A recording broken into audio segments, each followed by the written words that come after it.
আমাকে বাদ দিয়ে শ্বশুর শাশুড়ি অন্য আদার্স পার্সন গুলোর সাথে গভীর প্রেমের সম্পর্ক রেখে দেওয়া, এইটিও বন্ধু কিয়ামতের আলামত। কারণ আমার রাসূল বলে গেছেন, they will listen their wives, ছেলেরা বউদের কথা মতো চলবে, বউদের কথা বন্ধু বেশি বেশি করে শুনবে, বউয়ের কথা মতো চলবে।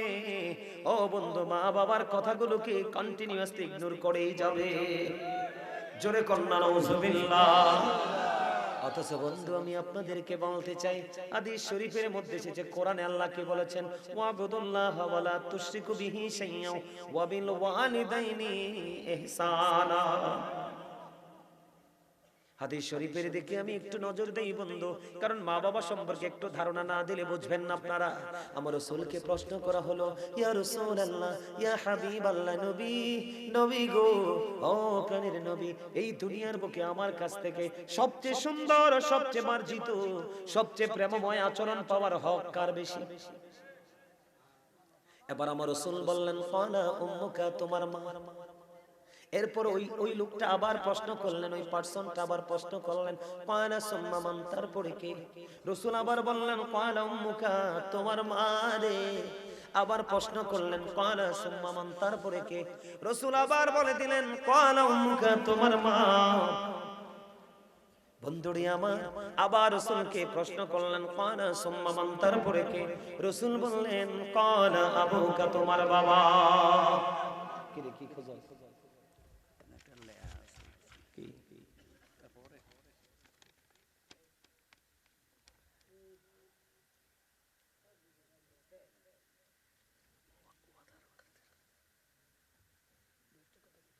আচ্ছা ঠিক আছে, চমৎকার বলবো, তুমি আমার একটু তারপরে মনে করাই দিও, চোখের সামনে রাখি। হ্যাঁ, আমার কথা কি আপনাদের কাছে খারাপ লাগতেছে নাকি শোনার দরকার আছে? তিনবার প্রশ্ন করেছে, কে? মা। Your mother, your mother, your mother. রাসূলকে প্রশ্ন করা হলো, নেক্সট, ক্বালা সুম্মা মান, তারপরে কে গো? আমার রাসূল বললেন, ক্বালা আবুকা, তোমার বাবা, ইউর ফাদার, তোমার। জোরে কন্যা মারহাবা, আরে আরে জোরে কন্যা মারহাবা। বন্ধু, আমি বাবাকে দিয়ে আজকে শুরু করতে চাই রে। ও বন্ধু, আমি বাবাকে দিয়ে আজকে শুরু করতে চাই।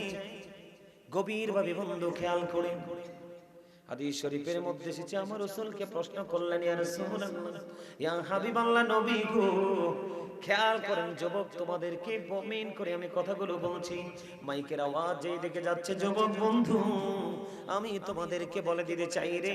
আমার রাসূলকে প্রশ্ন করলেন, রাসূল গো, আমার বাবা আমার উপার্জিত টাকা পয়সা নিজের মতো করে খরচ করতে চায়। এবার আমার রাসূল একটা ডাক দিয়ে বললেন, শুধু তোমার অর্থ নয় রে, তুমি নিজেও তোমার বাবার সম্পদ।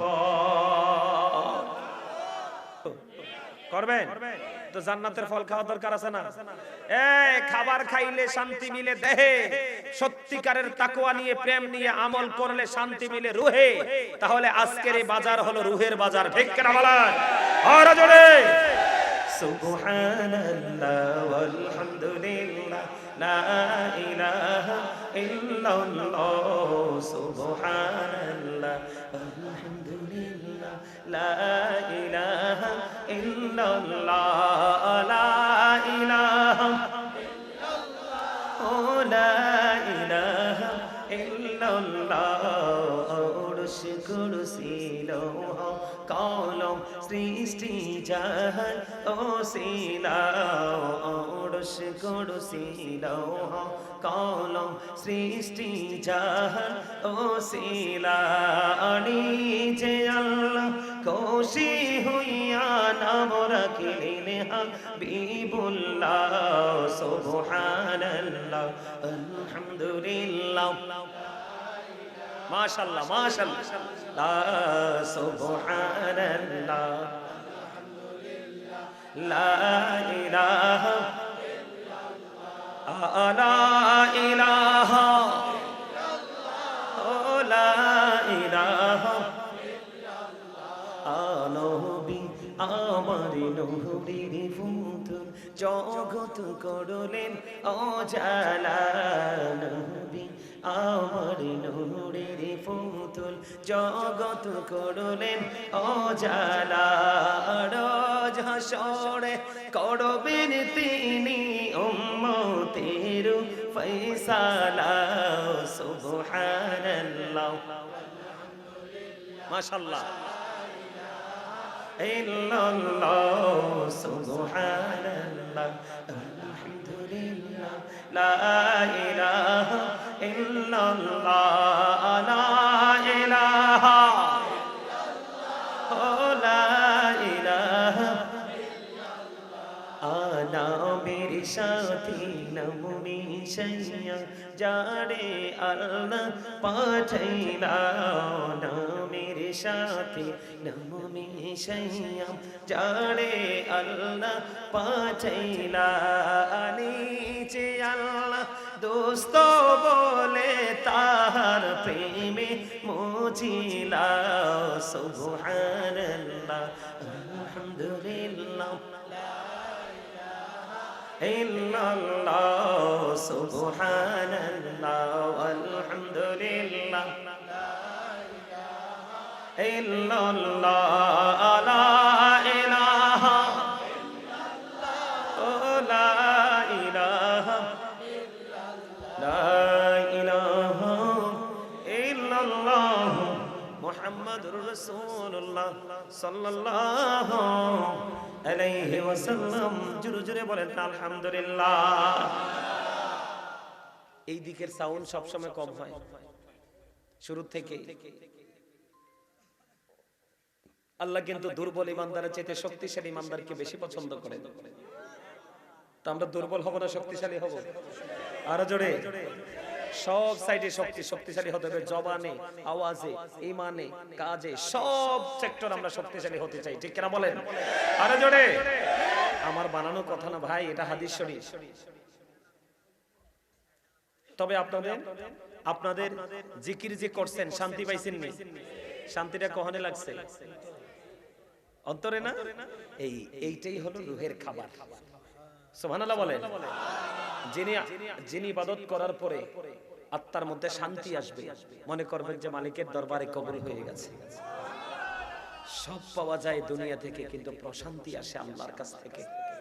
কথা বলেন না কেন? প্রশান্তিটা কোথা থেকে আসে?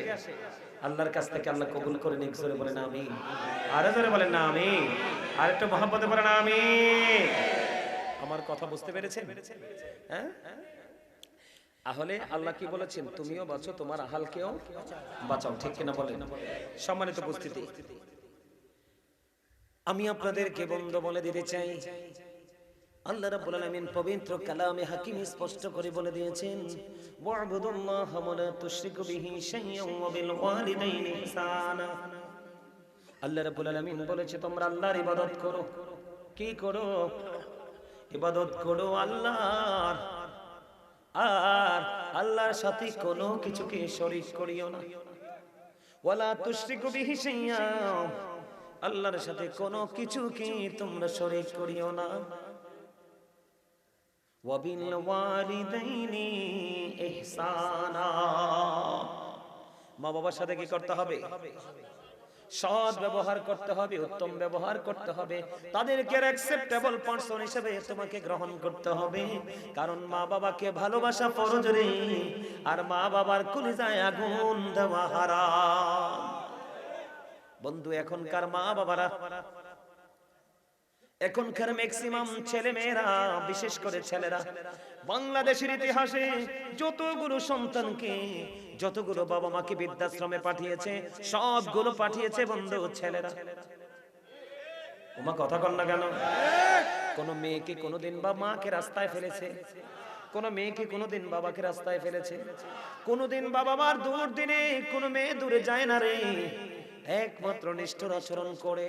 ও বন্ধু ছেলেরা, এই নিষ্ঠুর আচরণের পিছনে সবচেয়ে বড় কালো হাত হলো ডাইনি পুত্রবধূ। আমার কথা আপনার একমত কিনা? আর জোরে বলেন না।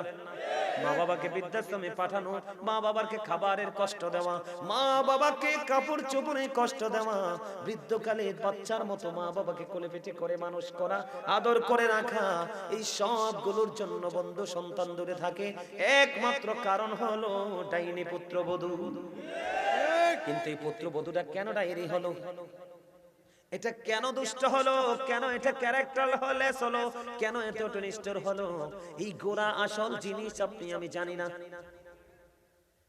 আমি আপনাদেরকে বলে দেই, যুবক বেশি বলবো না আজকে, বাবা মা সন্তানের প্রতি কিভাবে দায়িত্ব পালন করতে হয়, কারণ আপনাদেরটা প্রত্যন্ত অঞ্চল, লোকাল এলাকা, ঠিক কিনা বলেন? আমি আপনাদেরকে এই কারণে বলে দিতে চাই, এখনো বন্ধু গ্রামে গ্রামে, ঘরে ঘরে, বাড়ি বাড়ি, বিশেষ করে ও বন্ধু যাদের একটু টাকা পয়সা আছে রে, সন্তান ছেলে এবং ছেলের বউ যোগ্য দক্ষ থাকার পরেও মা বাবাকে কাজের বুয়া দিয়ে খাবার দেয়। এরে সন্তান, তুমি এত বোকা কেমন করে হলে রে? তোমার যখন ছোট্ট ছিলে, তোমার অনেক বড় বড় অসুখ হয়েছে, অনেক পায়খানা করেছো, অনেক প্রস্রাব করেছো, বাবা মাকে কত রাত তুমি জাগ্রত থাকতে বাধ্য করেছো, ঘুমাতে দেই নাই, কোনোদিন তো মা তোমার জন্য দাসী আনে নাই। কথা বলেন না? সন্তান অসুস্থ হলে কোন মানুষ আমার সন্তানকে সেবা করবে না, আমি আমার মায়ের সেবা করব, আমি আমার সন্তানের সেবা করব। মা পাগলিনীর মতো সন্তানকে, সকল মানুষ দূরে চলে গেলেও মা তার আঁচলে বেঁধে রাখে, সন্তানকে কোনোদিন বোঝা মনে করে না। ও বন্ধু, আমরা এতটা দুর্ভাগা, এতটা হতভাগা, আমরা আমাদের সন্তান মা বাবার দুর্দিনের পাশে থাকতে পারি না। এর মধ্যে সবচেয়ে বড় ভয়ঙ্কর সমস্যা হলো, বাংলাদেশে যত এডুকেটেড পারসন আছে, গ্রাজুয়েশন কমপ্লিট করা ছেলে এবং ছেলের বউ আছে, তাদের কাছে পিতামাতা সবচেয়ে বেশি লাঞ্ছিত, ঠিক কিনা বলে? সবচেয়ে বেশি অপমানিত, সবচেয়ে বেশি নির্যাতিত, সবচেয়ে বেশি নিষ্পেষিত। বন্ধু আমি আপনাদেরকে বলে দিই, এটাও বন্ধু কিয়ামতের একটা বড় আলামত। এটা কি বন্ধু? বাবা মাকে বাদ দিয়ে শ্বশুর শাশুড়ি, অন্য আদার্স পার্সন গুলোর সাথে গভীর প্রেমের সম্পর্ক রেখে দেওয়া, এইটিও বন্ধু কিয়ামতের আলামত। কারণ আমার রাসূল বলে গেছেন, they will listen their wives, ছেলেরা বউদের কথা মতো চলবে, বউদের কথা বন্ধু বেশি বেশি করে শুনবে, বউয়ের কথা মতো চলবে। ও বন্ধু, মা বাবার কথাগুলোকে কন্টিনিউয়াসলি ইগনোর করেই যাবে। জোরে কন্যা নাউজুবিল্লাহ। অথচ বন্ধু আমি আপনাদেরকে বলতে চাই, হাদিস শরীফের মধ্যে এসেছে, কোরআনে আল্লাহ কি বলেছেন? ওয়াবুদুল্লাহ ওয়ালা তুশরিকু বিহি শাইয়্যান ওয়া বিল ওয়ালিদাইনি ইহসানা। হাদিস শরীফের দিকে আমি একটু নজর দেই বন্ধু, কারণ মা বাবা সম্পর্কে একটু ধারণা না দিলে বুঝবেন না আপনারা। আমার রাসূলকে প্রশ্ন করা হলো, ইয়া রাসূলুল্লাহ, ইয়া হাবিবাল্লাহ, নবী, নবী গো, ও প্রাণের নবী, এই দুনিয়ার বুকে আমার কাছ থেকে সবচেয়ে সুন্দর, সবচেয়ে মার্জিত, সবচেয়ে প্রেমময় আচরণ পাওয়ার হক কার বেশি?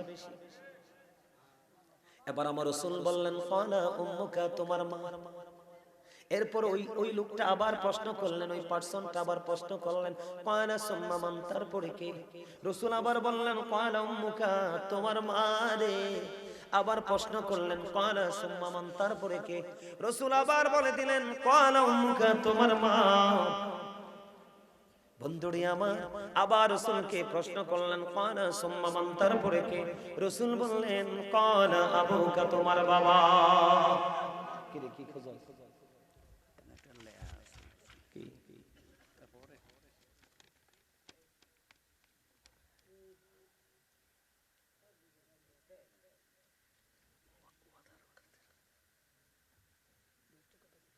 আচ্ছা ঠিক আছে, চমৎকার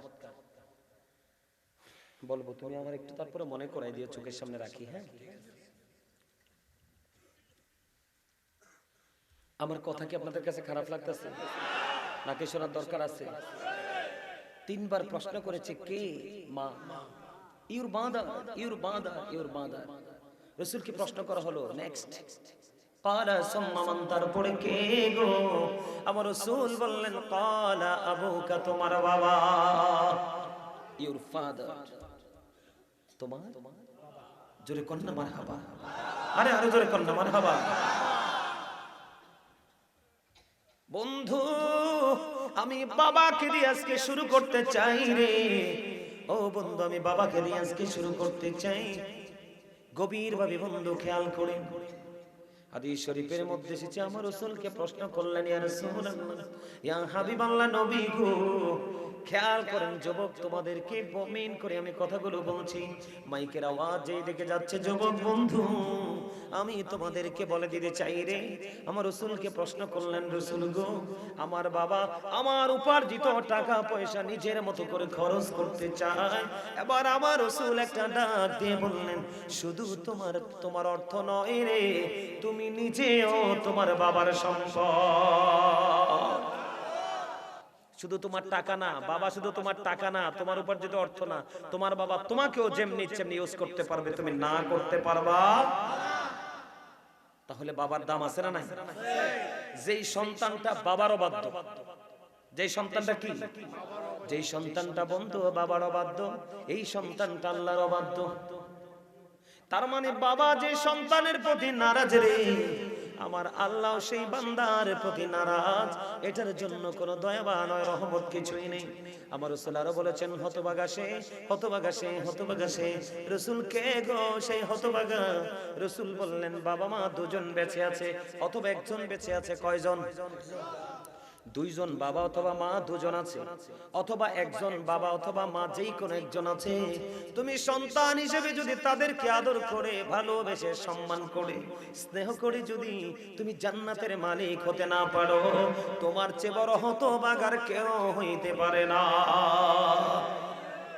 এখনকার ছেলেরা বাবা মাকে বাদ দিয়ে আগে চিন্তা করে ঈদের মার্কেটে তো আগে শ্বশুর শাশুড়ির জন্য করে। তোমাকে কথা কন না, আগে কাটটা তো মা চাইলে এক সপ্তাহ আসে, তুমিও তোমার মালিকের কাছে চেয়ে দেখো তোমার জন্য এই জীবনেও বাজেট হবে না। কথা বলেন না কেন?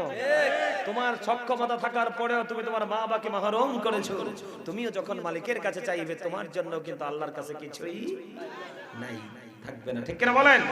আরো জোরে বলেন বন্ধু। এবার আমি বলে দিতে চাই আপনাদেরকে, মায়ের চেহারার দিকে যদি আপনি একটা বার যদি মায়ের নজরে তাকান গো, আপনার আমলনামায় একটা হজের সওয়াব চলে আসবে। রাসূলকে প্রশ্ন করা হলো, নবী নবী গো, ও প্রাণের রাসূল, আমি যদি প্রতিদিন আমার মায়ের দিকে মায়ের নজরে 100 বার যদি তাকাই গো, আমার রাসূল বললেন তাহলে 100 হজের সওয়াব। তাহলে মা বাবারে ছোট করার দরকার আছে নেই? রাসূল বলেছেন paradise of the child under the feet of the mother. আমার রাসূল বলেছেন ইন্নাল জান্নাতা তাহতা আকদামিল উম্মাহাতিকুম, তোমাদের মায়ের পায়ের নিচে তোমাদের জান্নাত। নামাজ হলো জান্নাতের চাবি। প্রেয়ার ইজ দ্য কি টু প্যারাডাইস। নামাজ হলো জান্নাতের চাবি, আর ওই জান্নাত হলো মায়ের কদম তলে। তাহলে কোনটা আগে দরকার? আগে মা। ও বন্ধু প্রমাণ তোমরা আমার কাছ থেকে নিয়ে যাও গো। এরে তুমি উপরে এসে বলো, তুমি উপরে এসে বলো, তুমি তুমি আইয়ো সুন্দর আলী উপরে আইয়ো। এটা এটা এটা তোর লগেরটা, এটা এটা এটা আরে এটা উপরে এসে বলো, উপরে এসে বলো। আসো নান্দি উপরে আসো, উপরে এসে পড়ে এনে এসো। তো চিন্তায় পড়ে গেছে হুজুরে কি রে আমার উপর আইতে কয়, তো আবার কথা শুনে না রে। হ্যাঁ মারহাবা কর আরো জোরে। আরে সে পুরো হেজিটেশনের মধ্যে পড়ে গেছে, ঠিক কিনা কর, টেনশন ফিল করতেছে। আরো জোরে, আর একটু মহব্বতে। তারে যে আমার অনেক পছন্দ হয়েছে, শুরু থেকে হাসি খুশি মন নিয়ে আলোচনা শুনতেছে। মারহাবা কর না আরো জোরে, আরো গভীর মনোযোগ দিয়ে আলোচনা শোনায়। প্রত্যেকটা মাহফিলে গেলে 2-4টা যুবক পাই পুরো ব্যতিক্রম। আল্লাহ কবুল করেন, আমিন কর, আরো জোরে কর আমিন। আপনি জানেননি, তোমরা জানো কিনা জানি না, এখন তো আমাদের মাথার উপর আসমান আছে না? ওই দিন কিয়ামতের দিন কিন্তু আসমান খুঁজে পাবা না। আল্লাহ বলেছেন ইদাস সামাউ ফাতারাত ওয়া ইদাল কাওয়াকিবু তাথারাত ওয়া ইদাল বিহারু ফুজ্জিরাত ওয়া ইদাল কুবুরু বুসিরাত আলিমাত নাফসুম মা কদ্দামাত ওয়া আখারাত। আল্লাহ বলেছেন সেদিন আকাশটা ভেঙে যাবে, ভেঙে টুকরো টুকরো হয়ে যাবে, তারকাগুলো ঝরে ঝরে পড়বে, সমুদ্র সেদিন উদ্বেলিত হয়ে যাবে। সবচেয়ে বড় ভয়ঙ্কর খবর, ওয়া ইদাল কুবুরু বুসিরাত আলিমাত নাফসুম মা কদ্দামাত ওয়া আখরাত, সেদিন প্রত্যেকের কবরটা ওপেনিং করা হবে। সেদিন কিন্তু আমরা কেউ কাউকে দোষারোপ করতে পারবো না। আল্লাহ বলে দিয়েছেন সেদিন তোমরা প্রত্যেকে কে কি করেছো আর কি করনি প্র্যাকটিক্যালি তোমরা দেখতে পারবে, জানতে পারবে। অত্যন্ত ভয়ঙ্কর কথা। সেই দিন আল্লাহর আরশ ছাড়া আর কোনো কিছুই, এদিন আল্লাহর আরশের ছায়ার নিচে, আল্লাহ আরশের ছায়ার নিচে ইয়াং যারা যৌবনকালে যে যুবকরা আল্লাহ রাসূলের প্রেম লাগানোর জন্য হক্কানি আলেমদের সাথে প্রেম লাগাই আল্লাহ রাসূলের তালাশ করতে করতে তারা কবরে গেছে, আমার রাসূল বলেছে তোমরা এই খবরটা জানিয়ে দাও, তাদের জন্য আল্লাহর আরশের ছায়ার নিচে জায়গা বরাদ্দ। যৌবনকালে মারহাবা কর না, আরে জোরে মায়ের পায়ের নিচে কি, আরো জোরে কয় না, মায়ের পায়ের নিচে বন্ধু সন্তানের জান্নাত রে।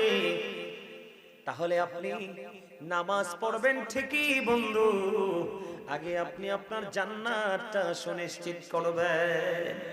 কথা কয় না কেন? আমি আপনাদেরকে প্রমাণ দেই বন্ধু হাদিস শরীফ থেকে।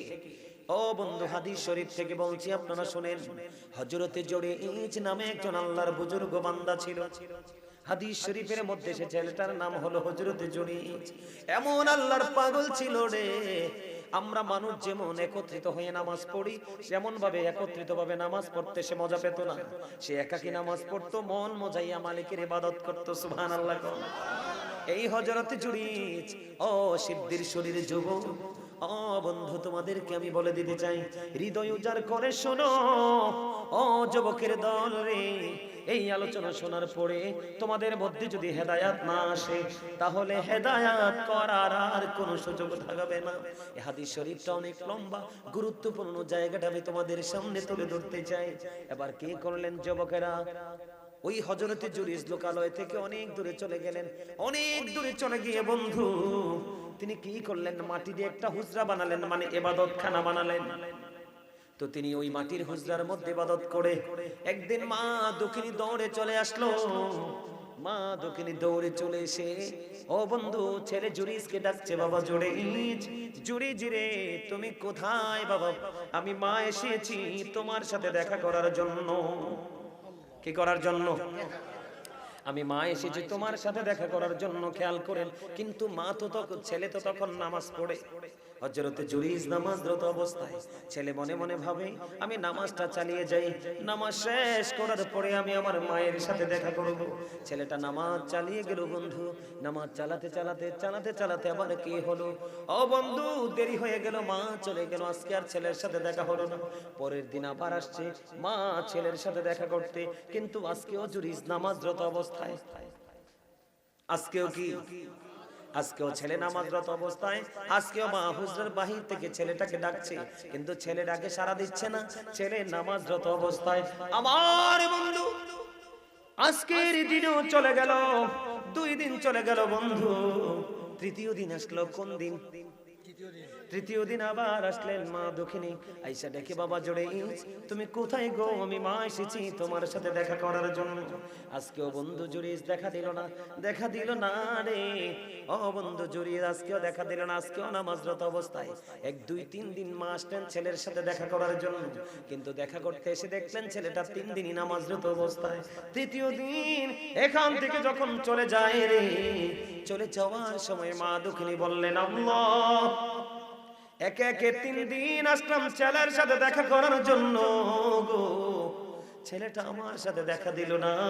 তারে বেশ্যা মহিলার মুখ না দেখাইয়া মরণ দিও না। নাউজুবিল্লাহ কন্না। দোয়া করছে না বদদুয়া দিছে? অভিশাপ কিনা বলেন? আমি 1 দিন আসলাম, 2 দিন আসলাম, 3 দিন আসলাম, ছেলেটা দেখা দিল না। হাদিস শরীফ। এই বেশ্যা মহিলার মুখ না দেখাইয়া ছেলেটারে তুমি মরণ দিও না। বন্ধু পাশেই ছিল এক গর্ভবতী বেশ্যা মহিলা। দিন দিন যতই যাচ্ছে বন্ধু, তার পেটের বাচ্চাটা বড় হলো। বড় হতে হতে বন্ধু বাচ্চাটা সে প্রসব করলো। তখন এলাকার মানুষ তাকে প্রশ্ন করলো, ও তুমি এই বাচ্চা কোথায় থেকে এনেছো? তোমার তো বিয়ে হয়নি, তোমার তো স্বামী নাই, এই বাচ্চা তুমি কোত্থেকে পেয়েছো? এখন এই বেশ্যা মহিলা বলে দিল, এই বাচ্চা এনেছি আমি ওই জুরাইজ থেকে। এর জোরে জোরে কন্যা একবার নাউজুবিল্লাহ। কত অথচ এই সরল মনা জুরিজ এমন বড় আল্লাহর ওলি রে, এমন বন্ধু আল্লাহর বুজুর্গ।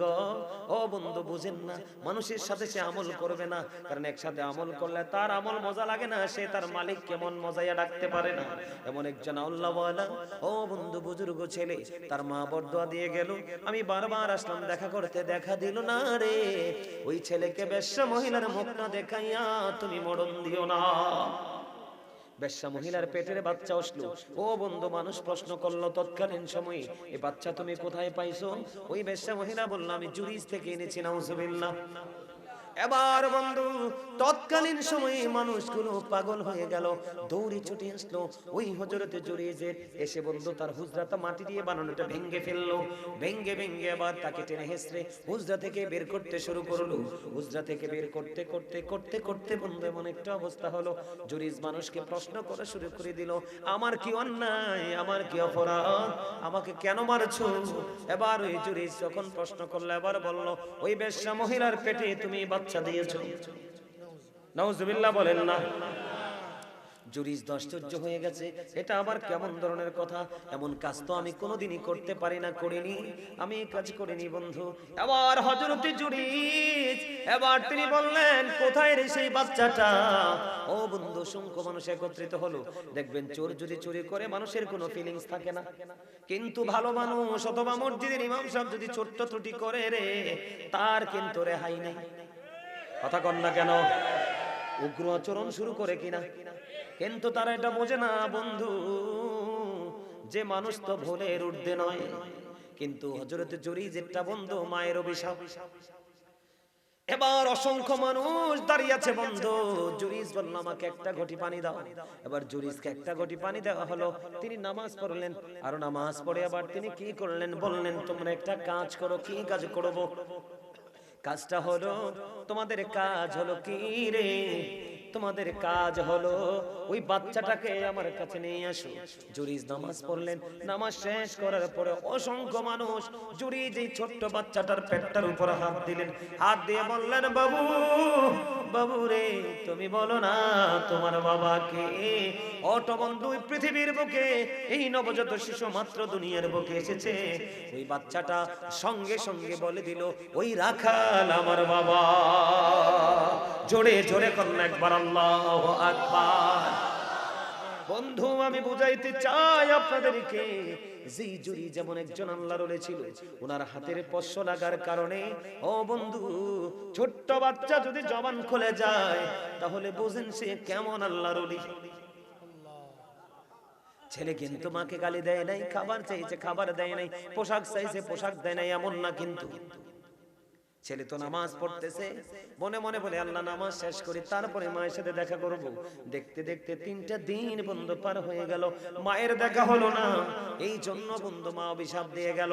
অভিশাপ কাজে লাগছে নি? কথা বলেন না। তাহলে বন্ধু এই যুগের ছেলেরা তো আল্লাহর ওলি না রে, তাদের অবস্থা কেমন হবে আপনারা বলেন? তাহলে মা বাবারে ভালোবাসার দরকার আছে না নাই? কিন্তু এখনকার ছেলে মেয়েরা মা বাবাকে ভালোবাসে না, এখনকার ছেলে মেয়েরা মা বাবার কথা শোনে না। বলে, হুজুর কারণ কি? আমি সেই কারণ আমি আপনাদের সামনে আজকে তুলে ধরবো বন্ধু। আপনার বাচ্চাটা পৃথিবীর বুকে জন্ম নিয়েছে, আপনার বাচ্চার পৃথিবীর বুকে জন্ম নেওয়ার সঙ্গে সঙ্গে আপনি বাবা হিসাবে আপনার কাজ আছে, গুরুত্বপূর্ণ কাজ। বলে, হুজুর কাজটা কি? আমার রাসূলের কলিজার টুকরা ইমাম হাসান রাদিয়াল্লাহু তাআলা আনহু, মা খাতুনে জান্নাত ফাতেমার সন্তান আছে না নাই? শুনছেননি? হযরত হাসান রাদিয়াল্লাহু তাআলা আনহু, ও বন্ধু তিনি যখন পৃথিবীর বুকে কদম দিলেন, আমরা মসজিদে যেমন ভাবে উচ্চ আওয়াজ আযান দেই কি দেই না? নামাজের জন্য মানুষকে আযান আহ্বান করে কিনা? আমার রাসূল বলেছে রে, আমরা এখন যেমনি আযান দেই, আমার রাসূল ইমাম হাসান রাদিয়াল্লাহু তাআলা আনহুর কানে আযান দিয়েছে। আপনারা বলেন বন্ধু, এখনকার সময়ে যে বাচ্চাগুলো দুনিয়াতে আসে, কয়টা বাচ্চার কানে আযান দেওয়া হয়? আযান দেয়? কইতে দিব, বাচ্চা দুনিয়াতে আসার আগে তো হসপিটালে নিয়ে সিজার করে ফেলে। কথা বলেন না কেন? এটার জন্য দায়ী কিছু ডাক্তারেরও দায় আছে। কিছু ডাক্তার আছে অসভ্য, টাকার লোভী। এই অসভ্য ডাক্তারের সঙ্গ যদি কোনো পেশেন্ট পেয়ে যায়, তার লাইফ শেষ। বাচ্চাও ভালো, মাও ভালো, নরমাল আছে, বলবে বাচ্চা উল্টাই গেছে। কথা বলেন না? একটা বাচ্চা জন্ম দেওয়া, একটা মায়ের জীবন মৃত্যুর সন্ধিক্ষণে দাঁড়িয়ে বাচ্চা প্রসব করে। কত মা পৃথিবীতে সন্তান আনার জন্য পৃথিবী থেকে চলে গেছে, গেছে কে গেছে না? এই যে বাচ্চা প্রসব, এটা যে কতটা কষ্টের, কতটা যন্ত্রণা, একটা মা ছাড়া এই কষ্টের খবর আর কেউ জানে না, এই কষ্টের ভাগ কাউকে দেওয়াও যায় না।